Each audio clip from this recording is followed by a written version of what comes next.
What is up, guys, and welcome back to the channel, guys. We back in Scandinavia with Denmark and Norway. We got 9 differences between Denmark and Norway. I've been doing a lot of Norway and Sweden, or is Sweden and Denmark, especially all the wars they had. So now doing something different. I don't think I ever did I guess comparison type related videos with Denmark and Norway. If I did, it was maybe one. But we finna check out these differences that they have. Y'all hit that subscribe button. Continue to send me some video suggestions. And I got you. But let's check it out. Denmark and Norway are two countries that have a lot in common. Both countries are Scandinavian countries located in Northern Europe. They both speak a North Germanic language. And they both score near the top on social and economic development indices, such as the Human Development Index. Denmark and Norway were even united as a single country, the Union of Denmark Norway, for hundreds of years. But the two countries are also different in lots of ways. Number 1, size. Norway is much bigger than Denmark. Kind of. With an area of 385,207 square kilometers. I mean, according to the map, it's bigger, but I think Denmark have more people there, though. With an area of 385,207 square kilometers, Norway is a little bigger than Germany.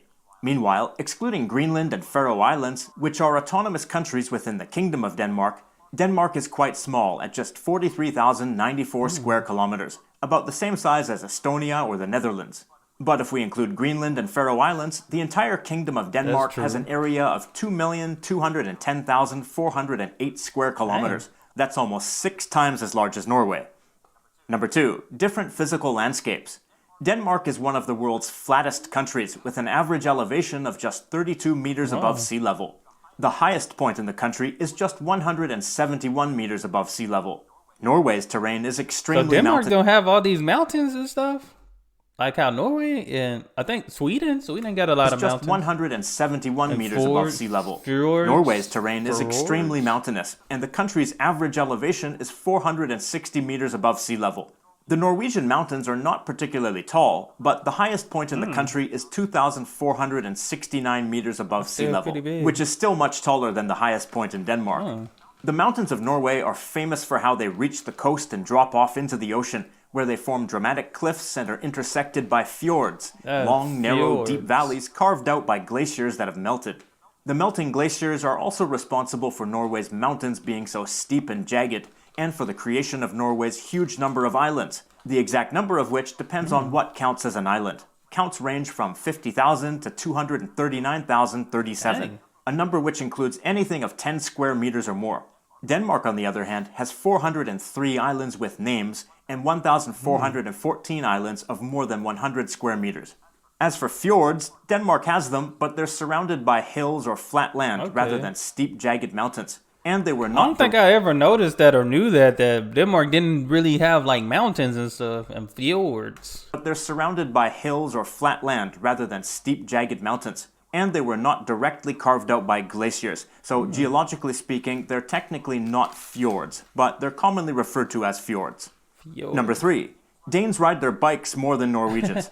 Denmark's largely flat terrain has made bicycles an incredibly popular form of transportation in Denmark, with an excellent cycling infrastructure with extensive bike lanes, sometimes with physical barriers, and special traffic signals for cyclists in urban areas. This reflects the Danish government's emphasis on becoming fossil fuel independent and reducing their carbon footprint.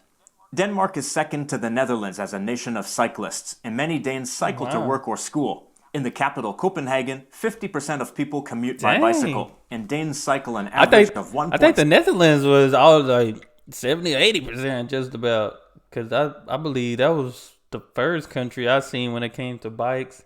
There's got to be higher, I think. 6 kilometers per day. Norway is a beautiful place to cycle because of its stunning scenery, but cycling there is more recreational and less of a daily form of transportation. Number 4, Norwegians are much bigger skiers than Danes. As in most of Europe, the most popular sport in Denmark is football, also known as soccer. While football is popular in Norway, especially for active participation, Norway's snow and mountainous terrains mean that skiing is also incredibly popular. Biathlon and cross-country skiing are the most popular spectator sports on TV, and the majority of the population own their own pair of skis. Norwegians excel at basically every type of skiing, whether that be biathlon, cross-country skiing, Biathlon. downhill, or ski jumping. Other popular winter sports in Norway are speed skating and curling. Norway is so dominant at winter sports that they usually top the medal table at the Winter Dang. Olympics. At the 2022 Winter Olympics, Norway set a record by winning 16 gold medals. That's pretty impressive. That's pretty impressive. I'm gonna have to start checking out the Winter Olympics because I usually watch the Summer Olympics, but I never been into the Winter Olympics. I gotta check it out now that I know some countries and stuff. And 37 well. medals overall. Remember, Norway has a population of just over impressive. 5 million. You may be wondering, if Denmark is so flat, then why don't Danes excel at cross-country skiing as much as Norwegians do? Well, there's simply much less snow in Denmark due to the lower elevation. Number 5. Danes drink more than Norwegians, and I mean alcohol.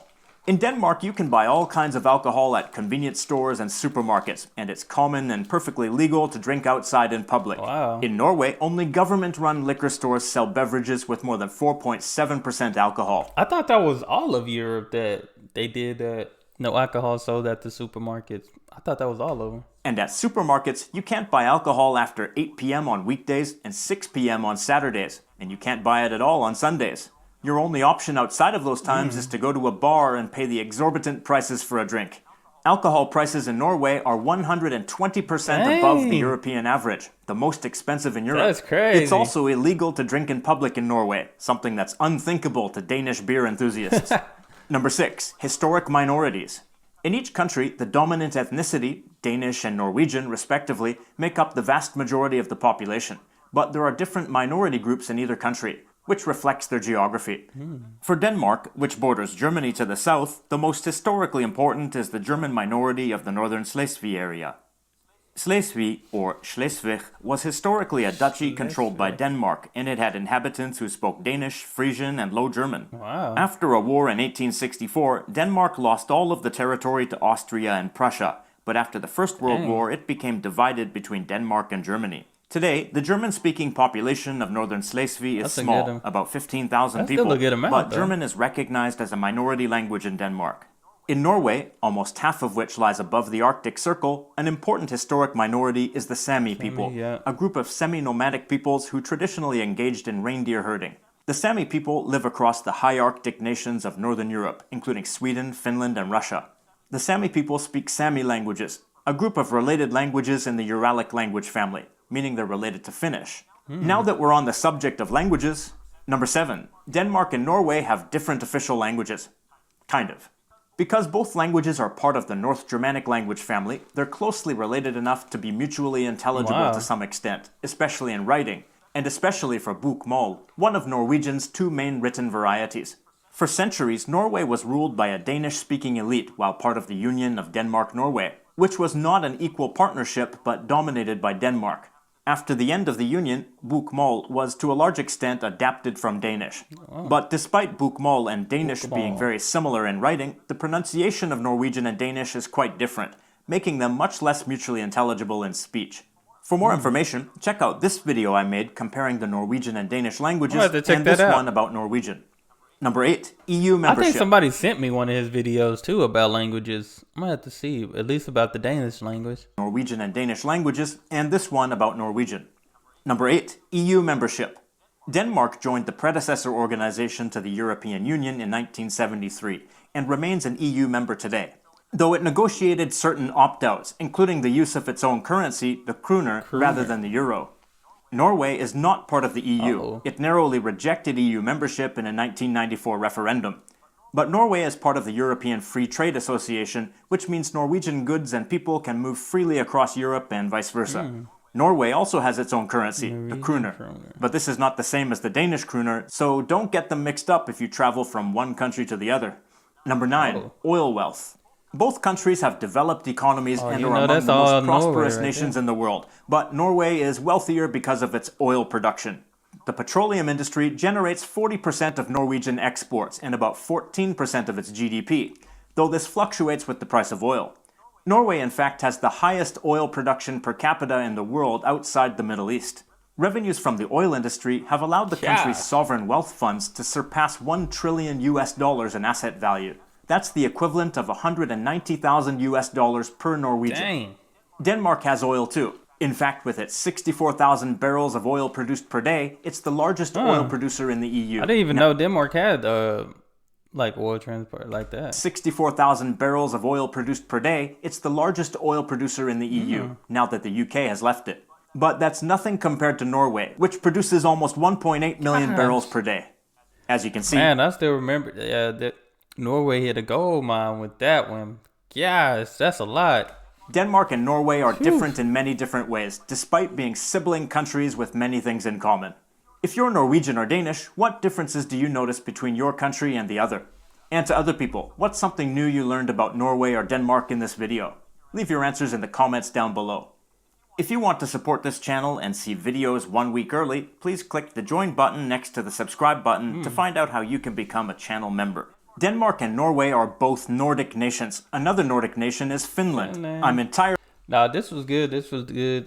Yeah, I didn't think about it that much about Denmark having mountains. I think that's what stuck out to me the most because I never really I knew it was flat, but I didn't know like the mountains and the lack of fjords that are there. But yeah, y'all let me know too. Are there some more differences that y'all see? Like I said, this is like probably my first or second video that I'm doing, kind of comparing the two. Usually, like I said, I'm comparing either all three or, Sweden, Norway, Sweden, Denmark.